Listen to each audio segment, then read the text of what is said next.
welcome everyone. Thank you so much for joining us this morning. This is our 12th and final episode of the second season of Coffee with CEF.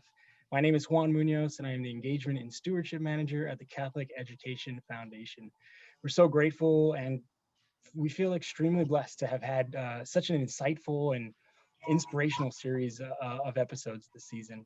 We were educated and enlightened on the countless programs and initiatives that live within our Catholic schools, and we definitely were vividly reminded of the passion that drives those in charge of providing those services to Catholic school students all throughout our Archdiocese of Los Angeles. As you may have noticed, we are also quite excited about the holiday season. So since this is our last episode of 2020, we figured we'd take this opportunity to spread some Christmas spirit and joy around and give you all an inside glimpse into the world of CEF and how we've fared in these past 12 months. Before we kick things off, though, of course, let's go over our usual housekeeping items. Number one, we will start today's session with all microphones muted. So if you can, go ahead and find that mute button and make sure you guys are nicely muted to allow for the best sound quality. And even though you're muted, we do encourage you to interact with our guests by entering any questions, words of affirmation, any praise that you may have for our guests into the chat feature, and we'll make sure they receive them and that we address any questions later on in the show as well too. So I would like to also asking everybody to set their view to speaker only. This is going to help you with the experience of today's show, and so we highly encourage this, as this will allow you to see whoever's speaking at that specific moment in the session. So that's always very helpful. And lastly, if you encounter any technical issues, I have my trusty colleague Sandra with me this morning, and she will serve as your tech support for today's session. So Sandra, would you please unmute and introduce yourself? Actually, I'm unmuted. Happy holidays, everyone. I am here as your tech support. As always, if you have any questions, you can drop them down below and send them my way for any of our guests, or any technical questions, or if you would like a certain song being played, send them my way. That's amazing, Sandra. Thank you so much. And she is also our DJ. So as you heard, if you have any song requests, send it her way. And with that, if this is your first time that you are joining us for Coffee with CEF, where have you been? No, only kidding. Welcome. We're so happy to finally have you. We're the Catholic Education Foundation, and we began this live weekly series as a way to connect with our partners and provide an ongoing conversation to highlight the outstanding elements that make a Catholic education so special. We began our mission 33 years ago, and we are still committed day after day to providing tuition awards to thousands of students every year, thanks to the faithful support of each and every one of our donors. Today, we are honored, very, very honored to hear from the Deputy Superintendent of Elementary Schools for the Archdiocese of LA's Department of Catholic Schools, who will be providing a look into the strides our Catholic schools have been making throughout this pandemic and what some of the plans for the future are. We're also be hearing from CEF's Executive Director of Programs and Operations as she educates us on some of the pragmatic methods CEF is able to receive, process, and successfully fund over 10,000 tuition awards annually to the families of the Archdiocese of Los Angeles. And lastly, we are very proud to have two of CEF's very own trustees on with us to give us personal testimonies in why they chose to volunteer for an organization like CEF. I am thrilled to get this episode started, and I believe this is a great time to introduce you to each one of our guests. First up, we have Tony Galla, Deputy Superintendent of Elementary Schools for the Department of Catholic Schools. Dr. Tony Galla has been professionally involved in Catholic education in Los Angeles, California for nearly 3 decades. His experience includes serving in the positions of teacher, coach, grant writer, administrator, principal, professor, and assistant superintendent. Areas of professional interest and involvement include school leadership, educational technology, teacher preparation, principal preparation, stewardship, and school finance. He has served as a part-time professor in the School of Education at LMU since 2010 and is currently the Deputy Superintendent of Elementary Schools for the Department of Catholic Schools in the Archdiocese of LA. Tony and his wife, Gina, have 3 lovely children, each of whom are proudly enrolled in Catholic schools. We're so happy to have you, Tony. Thank you, Johnny. Thanks so much. Oh, absolutely, Tony. Next up, we do have, sorry, Theresa Fragoso, Executive Director of Programs and Operations for the Catholic Education Foundation of Los Angeles. Theresa has been with the foundation since 1998. Theresa brings an unparalleled energy and passion to CEF. And over the last 20 years, Theresa has painted schools, built libraries over summer breaks, distributed books to nearly 1,000 preschool children, spoke at Sunday masses to encourage families to enroll their children, worked one-on-one with schools to help with enrollment, development, and marketing, and has created many new programs. Theresa oversees 23 tuition and non-tuition based programs here at CEF, the annual processing of over 15,000 tuition award applications, and manages an annual program budget of $13.5 million. Thanks for being here with us this morning, Theresa. And next, Timothy J. Smith, President of the Board of Trustees for the Catholic Education Foundation. Tim Smith is president and owner of Bob Smith BMW and Bob Smith Mini in Calabasas, California. He grew up in the automotive business, working in his family's dealership part-time during school vacations. Tim Smith has served as CEF's president of the Board of Trustees for many, many years. I didn't get the exact year, but it's close to a decade now. And he's definitely part of a Smith brother legacy who have been serving the Catholic school community for decades here in Los Angeles. Tim absolutely loves Catholic education and has put action behind his belief that every student deserves a quality Catholic education, regardless of gender, race, or socioeconomic classification. So happy to have you with us, Tim. Thanks, John. Absolutely. And then last but not least, Joseph Viola, treasurer of our Board of Trustees for the Catholic Education Foundation. Mr. Viola serves as Chief Operating Officer and member of the Management Committee of Crescent Capital Group, LP, where he has been a member of the team since 2001. Prior to Crescent, Mr. Viola worked in various roles within the Leveraged Finance Group at TCW. He served as the board chair of Verbum Dei High School and a trustee for the Catholic Education Foundation of Los Angeles. Mr. Viola received an MBA from the Marshall School of Business at the University of Southern California and a BA in English and a minor in Business Administration from USD, University of San Diego. Absolutely wonderful. Thanks, Joe. All right, so this brings us to our last round of What's in Your Cup for the season. This is where we get to break the ice a bit and see the more personal side of our special guests. And so I will start with Tim. Tim, can I ask you, what are you drinking this morning? Well, I'm not a coffee drinker, but so I drink water, but I brought 2 cups. And one of them was, as you can see here, was the cup that was the gift at Sister Mary Jean Meyer's. I think it was her 80th birthday. And this was her favorite charity.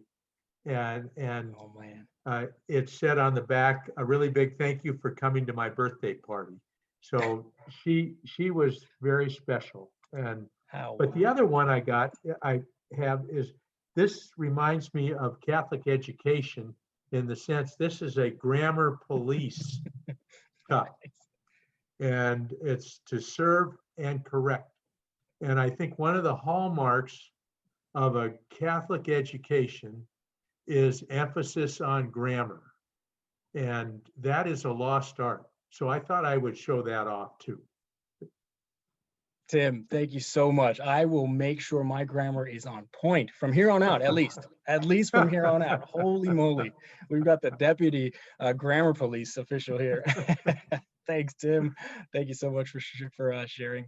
And how about you, Joe? What are you drinking this morning? You know, in our prep call, I joked that depending on how another week in the pandemic was going, it might be something pretty strong. But right. It's pretty boring with some green tea this morning to make sure we're on point for our guests here today. So keeping it simple today. So honored to have you, Joe. Thank you so much. Enjoy that tea. Thanks. Let's go ahead on to Theresa. Is there any specific elixir that you're sipping on this morning, Theresa? Well, it is early in the morning. I too have a vintage cup. I was looking for that one, Tim, because I have a collection of all these CEF cups over the last 20 years. I normally drink a nice strong brew.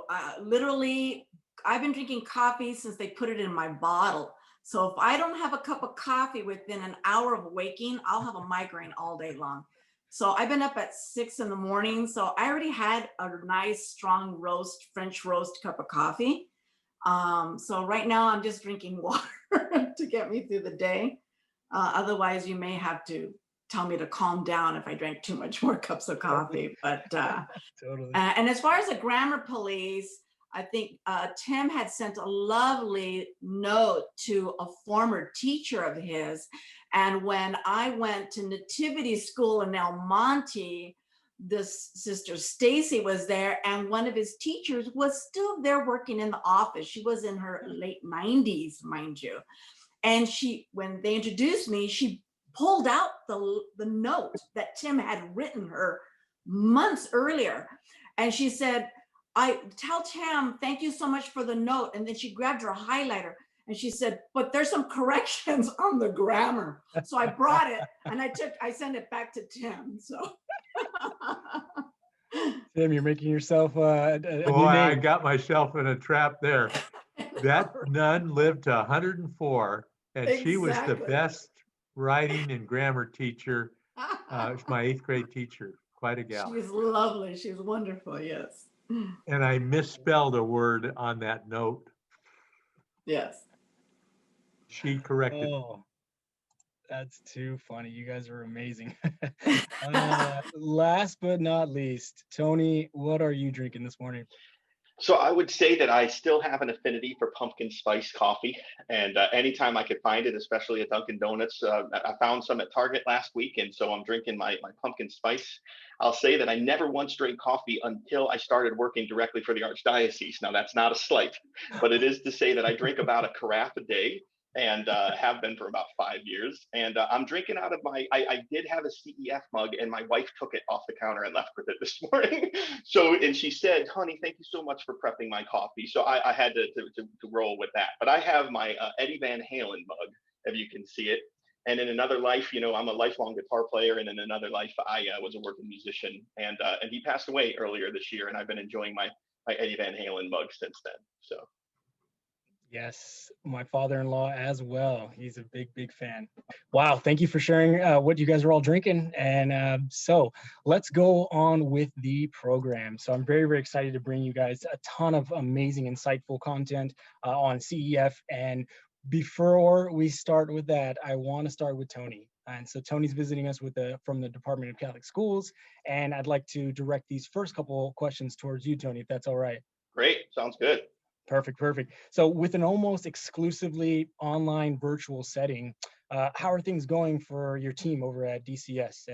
I guess as it pertains to coordinating with your schools and reaching any goals that you guys may have had this year, and maybe even set out for the end of this year. Indeed, yeah, and I appreciate you even mentioning goals. We've really tried to organize and tried to be consistent with articulating goals in 3 areas, right? So we have been since March and very specifically through the end of this current school year, we're trying to focus everything that we do in those 3 specific areas. First, just it's all about the health and the safety of kids and staff at schools. It's all about promoting health and safety. I would say that second one has to do with maintaining the integrity, the fidelity, if you will, of teaching and learning. And then that third notion is our diligence to make sure that we are sort of corralling and funneling all appropriate resources to help our schools. And what I'll say to answer your question sort of from a general sense is I'm looking at the screen and I see so many colleagues that I don't know if I'm proud or cringing to share that I've known for so many years, like decades now, right? And so I appreciate you even reading it in the bio there, like it's been nearly 3 decades. And when I think about the challenges over those 3 decades, nothing comes close to what we've experienced in the last 12 months, 8 months. So the reality is the educational landscape is more challenging. It's more different than ever before. And I'm proud to tell you that with the efforts, I think from so many faces on this screen, we have transitioned from sort of fear and reaction and worry of what the pandemic means to a space of innovation and opportunity and taking on with grit, I'm going to say. And so when you say, how's it going? I'm having a lot more of those grit conversations than I am having those tearful conversations. And so in each of those areas, there are successes and there are challenges. But if I could give you a 30-second sort of clarification on it, Health and safety, I appreciate saying that the vast majority, if not everyone, as I knock on wood, with the health department is accolades and admiration and appreciation for the cleanest, safest schools in terms of following guidance and being ready.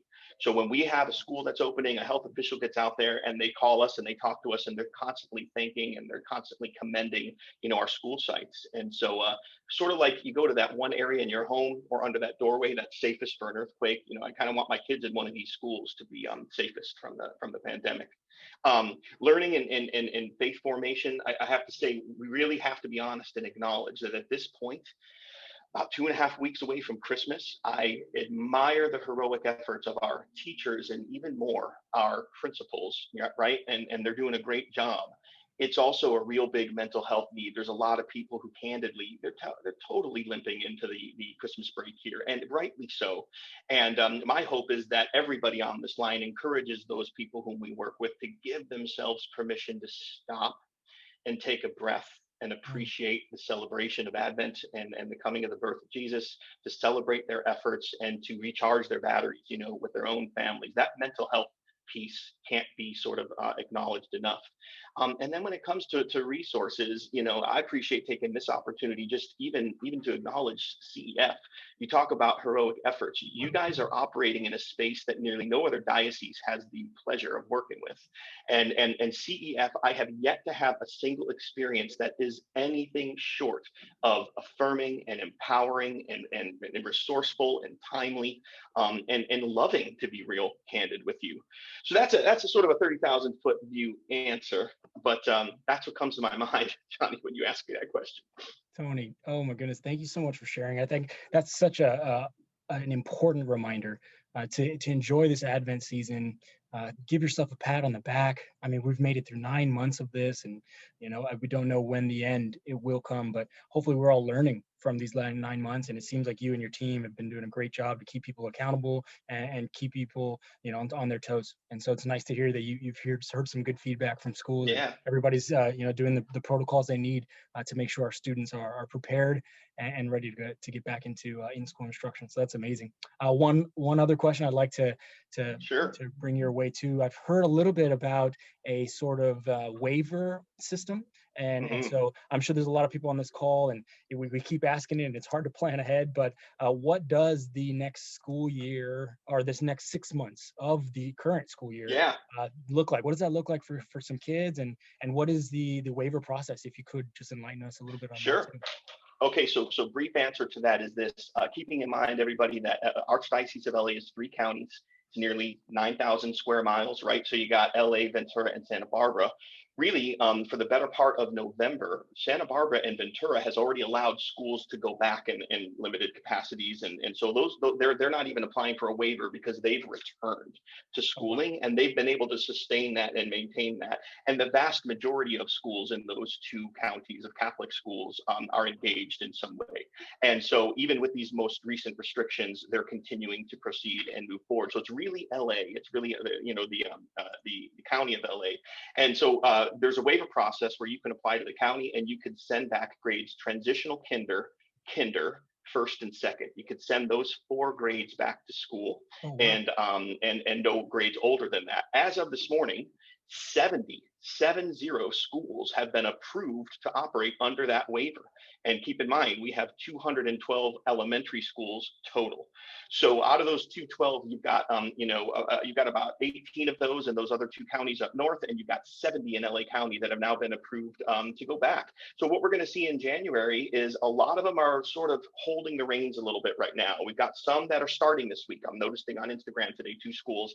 Many of them are saying, you know what, let's take a deep breath and keep everyone here through Christmas, and we'll come back either the week of January 4 or perhaps the week of January 11.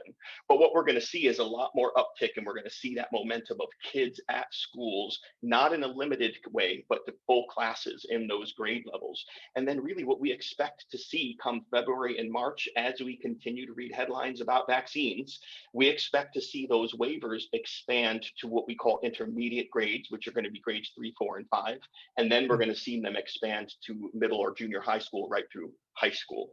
So, no one has a magic wand, but the expectation is really that between February and June, if I were to be a little bit coy about it, I would say we'll probably get to the last day of the school year and officially have everybody back and give everybody a big hug for the job we've done, and then feel a lot better about returning in full form for the 21-22 school year ahead. This is exciting news. Wow, Yeah. Tony, thank you so much. And we're so happy to have you on the call. And that was good. And I'm sure there's so much more depth to the updates that are happening daily, if not hourly. So thank you so much for being here with us all and sharing. So, and I'd love for you to stay throughout the entire I'm looking forward to it. Session 2, because we do encourage everybody, if you have questions for our guests, so please I'll send be those here. in as well Thank you. too. All right, Tony, thank you. Appreciate that. So we'll move on to Theresa.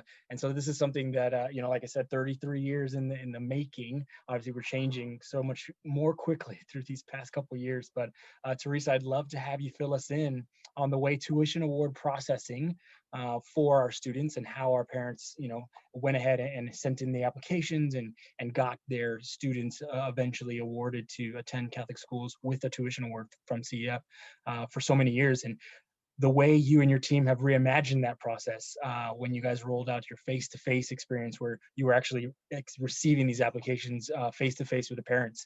Let us know how that's looked for so many years. 22 years ago, I was the Lone Ranger processing applications. I put a quick little slide presentation because it's really interesting to see how we kind of morphed. And this is a real rough timeline because, 1987 is when our foundation started, and 98 is my start point. So most of the information from 87 to 98 is like the first year when I inherited the program, because I was also helping our executive director at the time with the board, which is now what I'm doing again. With Tim and Joe and Colleen. But originally the application was very basic. It was a one-pager. It did come bilingual in Spanish, and there was a lot of narrative to it. And it required a pastor recommendation, which really made it really difficult because the principal spent a great deal of time flagging down the pastors to sign off on this paperwork from each of the families. Not only that, but a narrative is more difficult to start collecting data from. And so that was one of the things I noticed immediately. The other thing is that because there weren't as many applications coming in, at the very beginning, it was like about an intake of 300, and it slowly grew to about 1,800. And that was basically because each school was capped to the number of applications they could submit.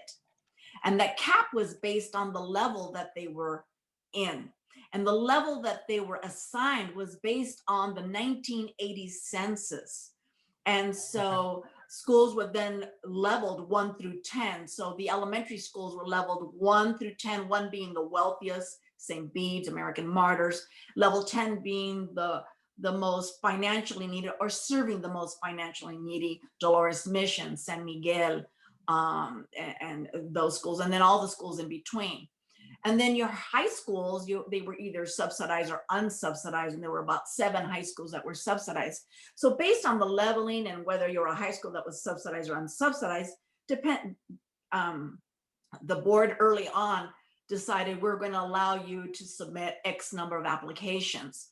And so that's how they started that from the very beginning. The award amounts are basically what they were at the time when I arrived in 98. They were much lower, obviously, at the very beginning. So you're looking at about $300 for an elementary, $600 for high school. And at that time, we always looked to be 1/3 of the cost of the tuition. So we figured CEF would be 1/3, 1/3, the school would be 1/3 or parish, and then the other third usually would be, the family at that time. The distribution grew to about 2.3 million by the time I was distributing to the very end of that fiscal year. And we only had the one core program, which is what everybody knows, TAP, or Tuition Awards Program.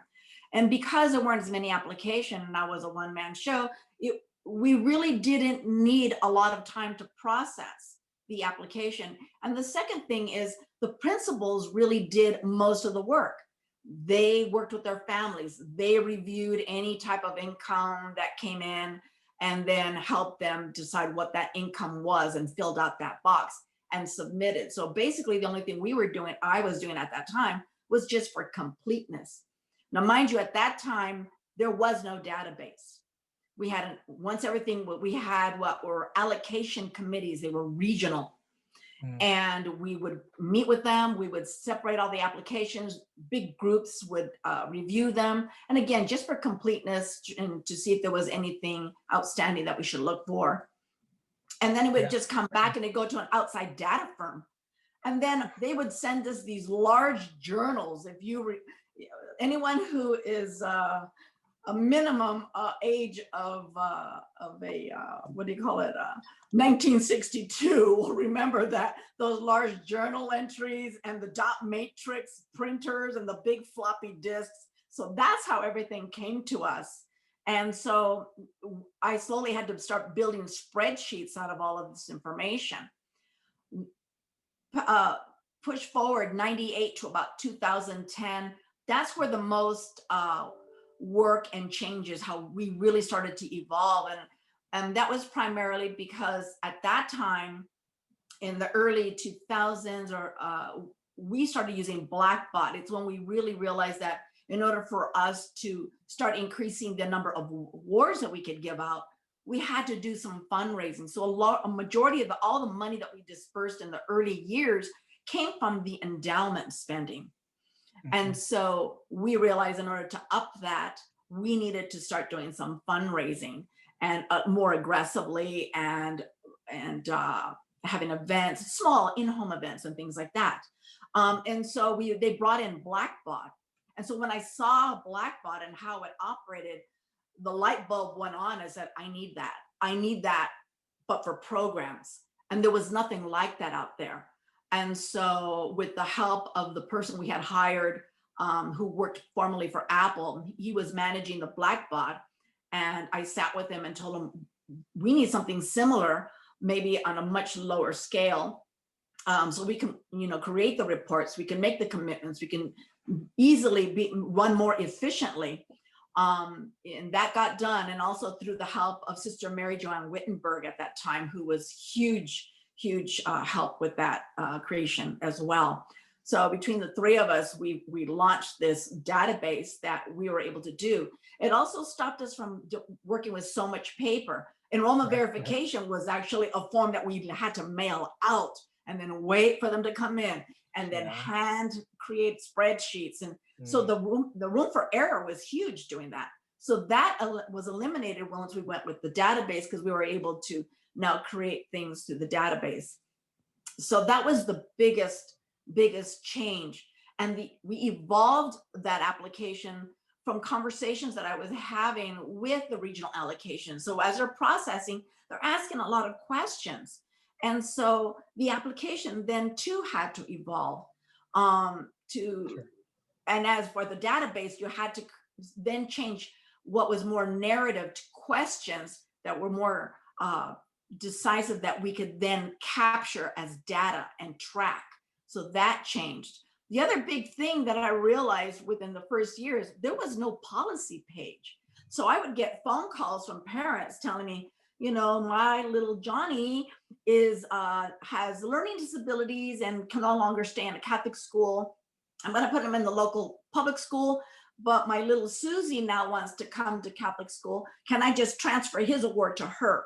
And so as these things started coming, or can I transfer it? I'm moving to Texas. Can I take it with me? So all these things, there was nothing written as a policy. So I started gathering this, and the policy page, as you can imagine, kept adding, from one to two little things. It increased. I mean, it literally even morphed again back in, in 2011 when we started doing the LMU study. So when we start looking at all these things, the award amount started increasing, our fundraising started increasing, and our annual distribution, obviously, it went up to nearly 7 million by the time we were at 2010. Right. But also the cost of the tuition was increasing faster than we could increase the tuition. So the tuition award. So that was always on the back of our minds as well, because we were well aware of the schools and what they had to do to help subsidize these families to keep the enrollment up. And So Theresa, right before you get to the last one, I see, I mean, that's one of the things that really stuck out to me was the fact that, you know, every decade it's sort of doubled to try and catch up to the cost of tuition. And so currently we're at 1,000 for elementaries and 2,000 for high school, correct? Theresa? can you hear me? Oh, yeah, it jumped out, but you're back. I think you're good. I think the rest of us can hear you now too. Okay, so yeah, it jumped. I've been working with about a $13.2 million program budget overall. I mean, that doesn't include any, these are core tuition based programs with a few, I think 3 only non-tuition. Right. And then we, of course, we have funds held in trust that we have an overall budget of over $15 million. But every time, every 10 years, we're basically forced to grow for one reason or another. And we always have to evolve our process, the methods and what we were doing. The big changes occurred when we stopped having the school principals processing the applications. And the reason for that is as we started increasing the amount of data we were collecting, it wasn't because I just love, I mean, I do love data, I must admit, but the data is what really helped us grow. It was the data that told the stories so that we could push it out and development could use it to raise the money. So donors started asking, well, what's the return on investment? Well, we couldn't do that unless we collected the data on that. And that's how our database, literally from 2005 to currently, it's actually been upgraded twice to keep up with the amount of data that we're collecting.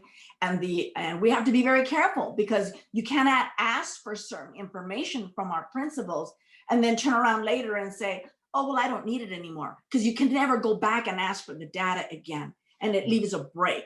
So we were always very cautious that when development during those early years asked us, well, can you get, the GPAs and can you get this? I go, be absolutely sure you can use this, because every time I add a new data point, a new variable that I'm collecting, it's also time on our hand. It costs us more to process the app. And we're and the number of touches on the application is also slows down the process. So that's what brought us to 2011-20. When I brought Andrew Garcia in as our senior program, and remember for a long time, again, I was the Lone Ranger. I wasn't really able to bring anybody in that was truly full-time until about 2008. So I was already 10 years in. I had a few temps here and there, but that's when I brought in one program coordinator to start helping me because of the volume. Another thing that really changed is that I was always watching and collecting the NCEA documents and enrollment census data that the Department of Catholic School was using. Because from what they were showing as subsidized schools, because the number, remember the schools were capped at the number of the amount of applications they could submit at the time based on what level they were in. And what I started to notice was that the income levels that I was receiving from some of those, what they were called levels 6 and 7 and 8, were starting to drop. And I thought there's a shift going on in their income in those demographics of their schools, but they were stuck in their income levels based on the way the diocese and the Department of Catholic School had their leveling. So I went back to the board and I said, we need to really assess what is the true need. And if you keep them capped, we'll never know that. Yes, we'll probably get thousands and thousands of applications, far more than we can ever award, but we need to really look at what is the true need out there. And these current levels aren't showing us that. So that's why we received this massive spike in applications, and we started bringing in seasonal temps to help us. And at that time, we were only doing our applications once a year. Usually it's from January to about the end of March or mid-April, and then turn around all the commitments by June, both elementary and high school. But when we started receiving these massive intakes after about 2011, we realized the best thing for us to do is to break it up into cycles, which is what we do right now. So we have, we always show 3 cycles, but we actually have 4. The first cycle is all our 8th graders going on to high school, and they are processed along with the second cycle, which is all our high schoolers. And that is done from mid-October to about the early weeks of January, excuse me. And then we get that information out to all the high schools by February, end of February, early March, so that it coincides with the letters that are going out. I'm gonna get some water. Oh, absolutely. And Theresa, so, whenever you get a chance, I want to give you some affirmation that came in from the chat too. Go ahead. okay. And so then the elementary schools was the largest bulk of them for obvious reasons, 200 elementary schools. And I think we're funding about 178 of them. So the bulk of those started coming in. At one point, we received one year 18,000 applications. I couldn't believe it. It was literally more than what USC and LMU receives for financial aid. And remind you, at that point now, all the info, all the principals at this point, we didn't want them to have to do so much work. They have better things to do. They have a school to run. They don't have the background and the expertise to be reviewing taxes and all these other income forms. So we really wanted to leave that out of their hands so they could do things that were more important and run their school. Send it to us, we'll take care of it. And so that's what we started to do. And so obviously we use our seasonal workers. Many of them come back year after year. A few of them got hired now because they kept coming back. And so Jerry is with us, and Myra used to be a temp, and now she worked with us many years and now is with Advancement Services. So a lot of really good employees and dedicated employees have come to CEF through our program temp pool and stuff. So, but again, what we're realizing right now is that, we're at 1/5 of the tuition, even though we increased from 1K and 2K, now we're at the 1/5 of the tuition. And that's primarily like in the high schools, more than in the elementary. The other thing that when I hired Andrew, it was really interesting. I said, Andrew, I'm going to have you work 1 year completely side by side. You're going to be like Velcro right next to me. And I want you to watch the entire process from start to finish. And then I want you to really assess it and tell me how we can improve it. If you have ideas to improve it, if you think we need to scrap it completely, then show me, convince me, and we'll do it. And that's how we came to the on-sites.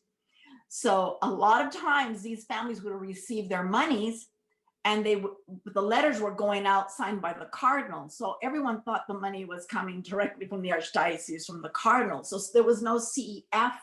They didn't understand that it was CEF, and it was our donors, and it was our trustees, and all of these wonderful volunteers that were helping them get this funding. And so we really wanted to make that shift. And the on-site process made that happen. It also eliminated the number of touches on the application, and we were able to process it more efficiently. It also allowed us to, we also went to the board to try to, we were able to get a little early action on some of the budgets and commitments. And so like the 8th graders, they would come with their families, and we would work with them, and they kind of go through like the Ford assembly line. You check in, and then you sit with somebody, and then that person helps you process. And Johnny, I think you worked in the temp pool, so I think you remember. Oh yeah, so again, absolutely. You're a prime example of that. And so you kind of go through the line, and when you finally get the whole application process. I mean, we know, because we know that principals had to work one-on-one with some of their families, sometimes filling them out. Well, we're doing that now. And so by the time they get to the end of the process, I have someone there with data entering everything. So everything is done in that, and it normally takes about 15 minutes, at the most 20 for something that gets a little more complicated. But aside from that, and then if there's any issues, I don't keep proof of income. So all they had to do was at least get someone from home, take a picture, show me on your phone, show me to prove that this is. Yeah. And so it's really interesting that we were able to do that. We now, 75% of the total awards that applications that we process is through the on-sites. The other interesting thing is that the on-sites, the school principals by deanery decide what location they're going to go to. And the location must be a local Catholic high school that we fund. So yeah, so that makes it easier for families. Yeah, exactly. So it was a great way for everybody is in uniform. CEF is plastered everywhere, CEF on everything. So now they are starting to understand it's coming from CEF, not from the golden pot from the diocese. It's coming from CEF, and we really have everything out there. And the other thing is too, is you have families coming on high school sites early on while they're in elementary that have never been on a Catholic high school facility. So there's a lot of high schools that take advantage of that and say, hey, well, we're going to market our school. A bit of recruitment. Yeah. Exactly. And the most wonderful thing that happened was the very first on-site was at Verbum Day. So Joe will be very happy to hear this. So Verbum Day was on point. They had their little TV going on, like with a loop with a video about the school in English and in Spanish. They had ambassadors there, and they would escort families on a tour while they were waiting for their appointments to go with us. And there was one gentleman, and of course, and he only spoke Spanish, he and his wife, and he was going to apply for a CEF tuition award for kindergarten, and I think it was at St. Lawrence of Brindisi. And he went on the tour. And he tells Andrew when he comes back ready for his appointment, he says in Spanish, "Aquí voy a mandar a mi hijo." So this is where I'm going to send my son. He was already thinking that. Mm-hmm. That alone told me immediately, bam, this is the way to go. If that alone can help make this family decide, that's what I'm going to do, then that was very powerful. That was a powerful moment in the whole process. So that was remarkable. Exactly. Theresa, that is amazing. I'm going to jump in just because we have a few people that are chiming in on the chats. And so for me, I would say I'm huge on history and where we've come from, and look at this transformation. I mean, what a great slide that you've shared with us. And I'm going to allow people to see your face now. But yeah, so much growth. I mean, from one program to 23. And we had a question that came in. I think you had I think it was on number of programs, 23 with 3 COVID block grants. There was a number that said 10 FHT. So one of our guests want to know what the FHT stood for. And before you answer that question, the same person asked, what does next year look like after the COVID unemployment period? And if you could do that really quickly, I want to jump over to Joe and Tim too. So thanks. Yeah. So everyone knows we have our core TAP, our tuition award program, and then SOS, which is also a TAP, financial need with highly at-risk special circumstances, foster children and whatnot, parents incarcerated. And then we have a lot of designated programs, our designated programs, and then we have our FHTs. FHTs are funds held in trust. So these are donations or funds that are earmarked for specific programs, and we don't have control over who receives the money. With a regular tuition award, SOS, and a designated program, we do. They go through the application process, and then we select who is going to receive the money. On a funds held in trust, a donor, we have the 5 Santa Barbara endowments. Those have been with us for probably at least 25, 30 years already. And so they're like block grants, and there's compliance. There's always compliance behind the FHTs, but we don't select which child receives them. That's the difference. Got it. Okay. Mm-hmm. Wow. Thanks for that clarification. And then, so right before we get over to Tim and Joe for the heartwarming stories of why they joined CEF, the question was, what does next year look like now with COVID? I mean, 9 months of this, and do you guys see any sort of huge changes? Definitely a lot of parents have been furloughed or unemployed. I know it's hard to answer something like that, but if there's anything in the works. Yeah, you saw that we were doing cycles for the tuition awards. So we were able to process all of the high school without any problem and get those commitment out. What was ironic is that we did the LA Marathon that Sunday on March 3rd. And a week later, I was pulling my whole team out of the on-sites immediately when I saw what was happening. And we were back at the office and we were trying to figure out, what are we going to do? What's happening? And it was still before the full lockdown. And so Andrew and I were already starting to discuss this, and literally within a few days later, we were on a full lockdown. So only about a handful of elementary were able to be processed to the on-site. And so we started to have our conversation with Paula Scala and his team. What can we do? What do we do? We can't just stop. And these schools and families really needed the money.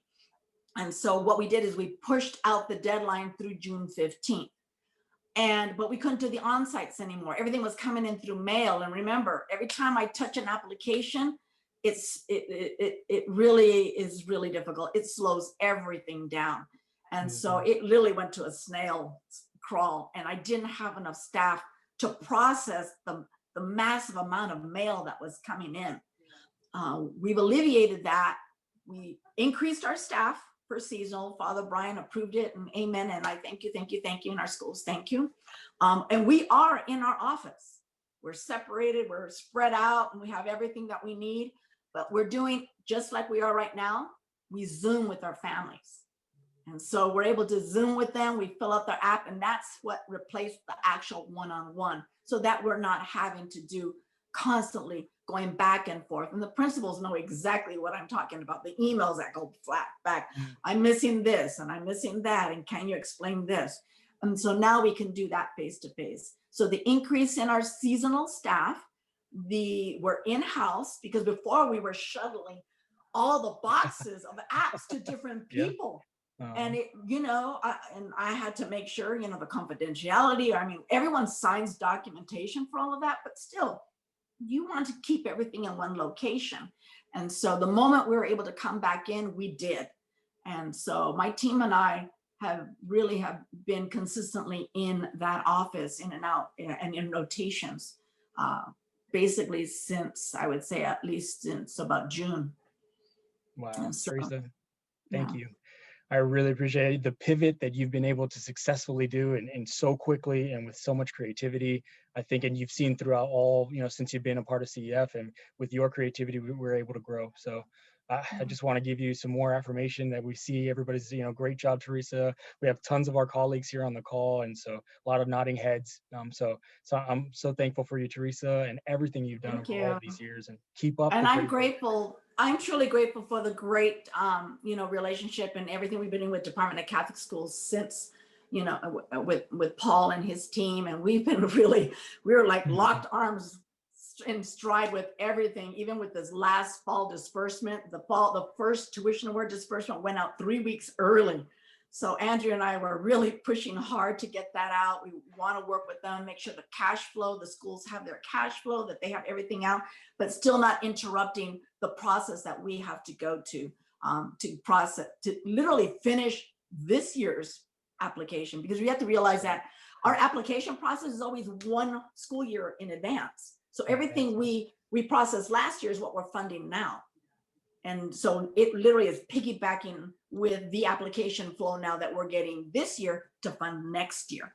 So we're doing it. We're doing it. But with a bigger Theresa. team. Yeah. Oh, absolutely. Well, the future is still uncertain, but I mean, with the right people in the right places, like you and your team, I think we have a lot of hope for the future. So thanks, Theresa, and the whole program staff at CEF. Absolutely. And so what I will do here is, we had a request on the song line, which is so awesome. Sandra, can you chime in and let us know what song it is? If you can play it, I'm going to go right into Tim and Joe, and we'll give a nice little cap off to this episode. Yes, of course. It was a song request. This is Christmas by the Goo Goo Dolls by Janine. Oh, Jeannie, thank you so much. And Sandra, if we can keep it low too, so we can hear the conversation, that'd be amazing. Well, and with that, it's Katie's nephew in-law, as she says, that co-wrote the song and sings it. How wonderful. Oh. Oh, that's amazing. See, it's a special time. I love it. Thanks, Jeannie. Sure. And with that, I will now go ahead and do this little festive snap and get myself here under control and make sure we get over to Tim and Joe. Tim and Joe, thanks for your patience and thanks for being with us. I'm going to start with Tim because Tim sort of recruited Joe too. I'd love to take this opportunity to ask you both why you chose CEF and why Catholic schools and Catholic school students, why are they so close to your heart? Tim, go ahead. Well, I got started quite a while ago, and I went to an information gathering to learn about CEF, and it was fairly newly formed. It had only been in operation for about a few years, and but I came away from that thinking we were raising our kids, they were in schools, and how important education was for our kids. And I thought, you know, the parents of these kids, their kids' education is just as important to them as it is to us. And here we're spending lots of money making sure they go to the best schools and get the best support and everything else.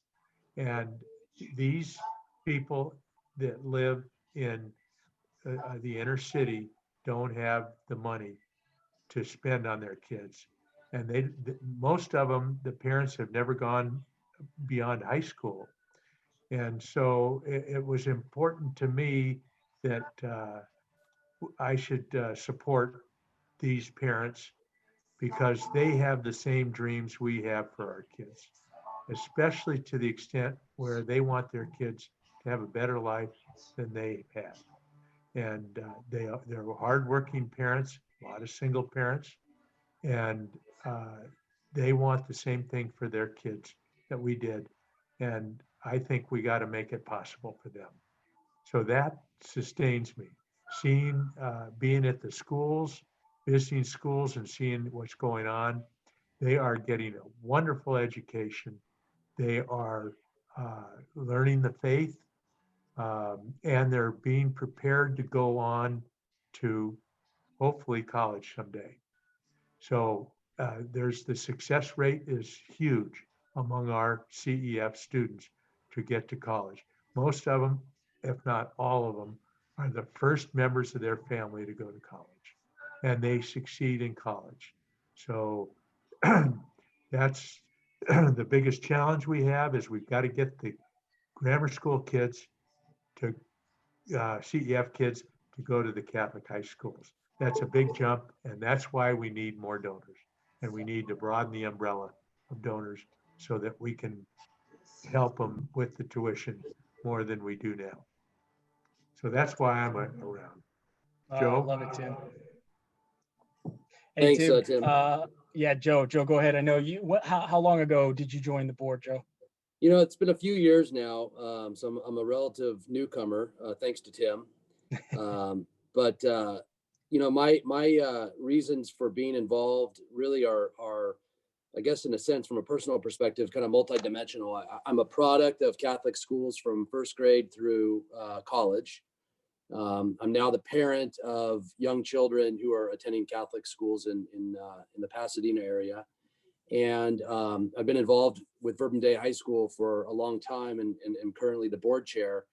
And so I've got the perspective of my own life, having been a recipient of Catholic education, and then now having made that decision with my wife for our kids, and then from the Verbum Dei perspective. So when Tim approached me about joining the board several years ago, what I really liked about CEF was the ability to bring those different perspectives from my life and try to make an impact on a much more macro basis. You know, you're talking about affecting kids throughout the largest archdiocese in the United States of America, and that to me was an opportunity to, you know, have an impact long term, not just short term. Not thinking about what are we going to do to help our community this year or next year, but what I like about the CEF and the leadership team there, take the board out, it's the leadership team that's really the engine behind the impact. And what I really was attracted to is the long-term value proposition and the long-term investment that CEF is making in students. Because if you talk about funding a first or second grader, our objective is to follow them through high school. And as Tim mentioned, to see them flourish beyond that, to obtain a degree and to be, in many cases, the first of their families to attend high school and college. And so there's a tremendous amount of value that I get personally, I guess from a selfish perspective, because it really is something that allows me to, commit resources and time in my own small way.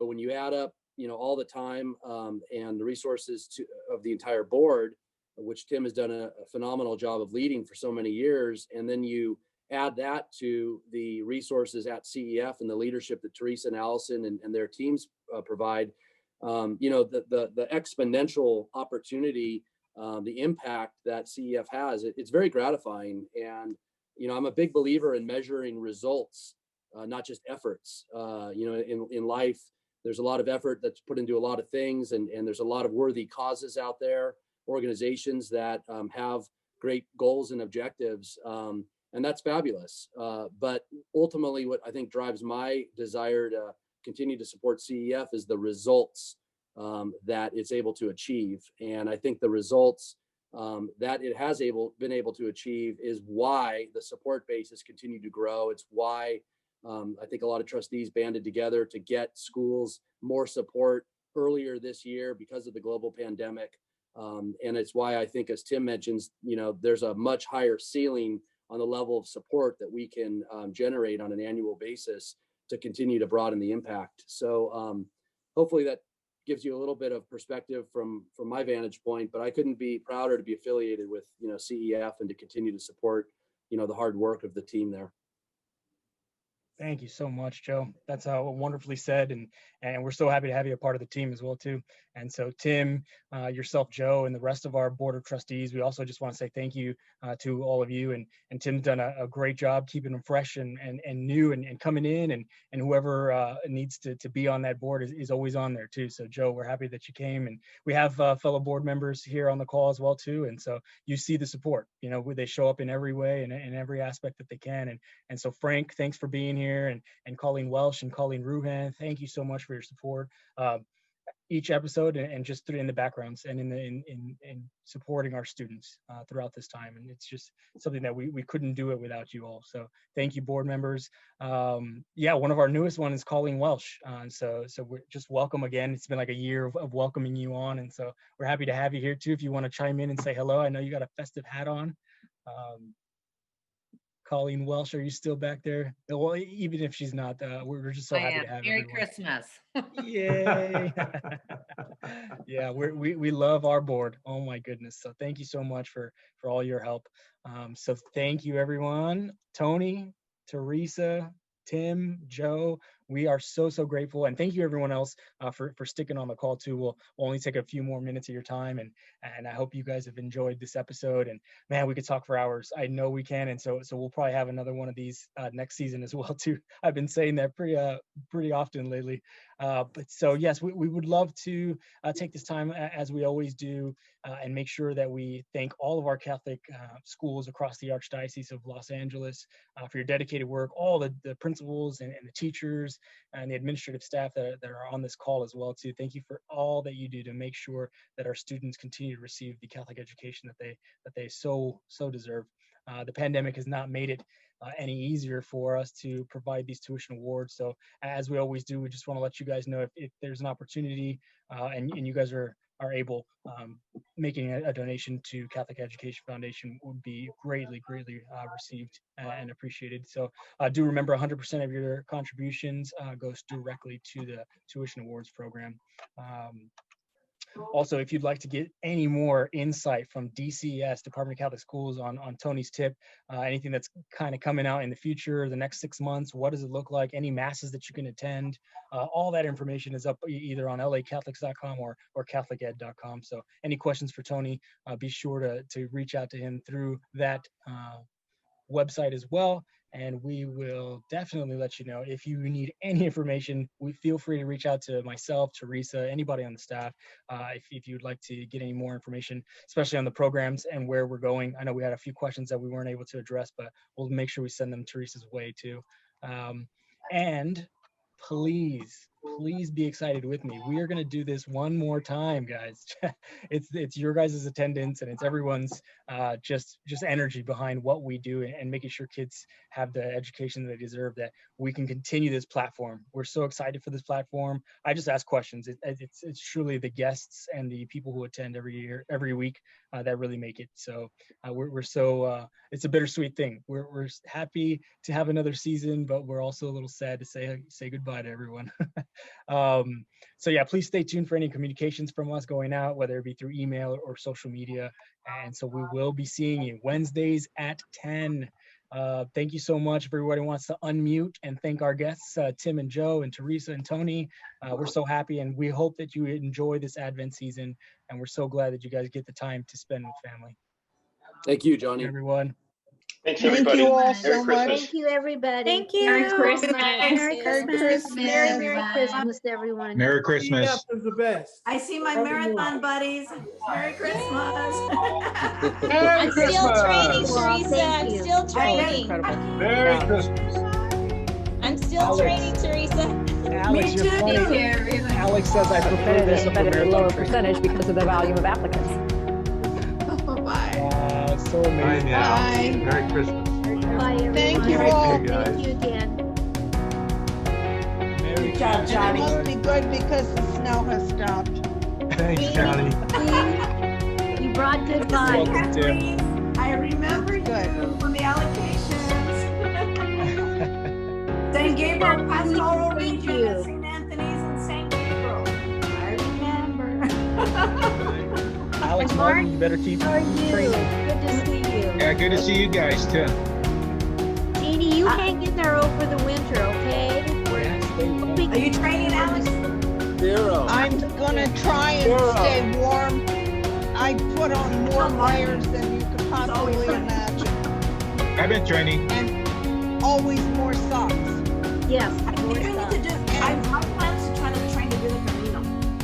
Oh, my wife Cynthia wants to do that. Cynthia wants to do the I Camino. think that would be a good fundraiser. I think it would be. Can you do a blog with the songs doing that?